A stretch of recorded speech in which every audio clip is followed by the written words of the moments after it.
idan ka dinka sauraron mutanen da ke kusa da abin da kake son ka samu a rayuwarka, za su ringa yi maka wasu manya-manyan maganganu wanda gaba ɗaya za ka waye gari a rana ɗaya ka ji kamar kai abin nan fa kamar gaskiya ne, abin nan fa kamar zai iya faruwa. Amma ga tambayar, za ka yi tambaya ka ce ina za na samu waɗannan mutanen?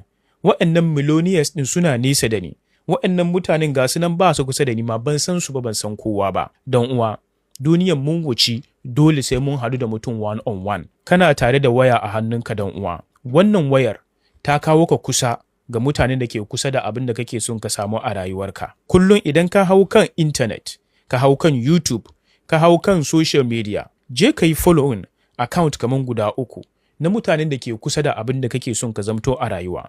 Mutanen da za su dinga maimaita maka zantuttukan da yana da kamanceceniya da abin da kake son ka samu nan ga zuwa gaba. Dinga sauraron su, waɗannan za su taimaka maka, za su bar ka samu yakini, za su bar ka fahimci cewa yanda kake ganin abin da girman nan fa, kila ba abu ne mai girma ba. Ka yi following account akan social media, akan YouTube, ka saurari wannan abin tsawon lokaci da yardan Ubangiji.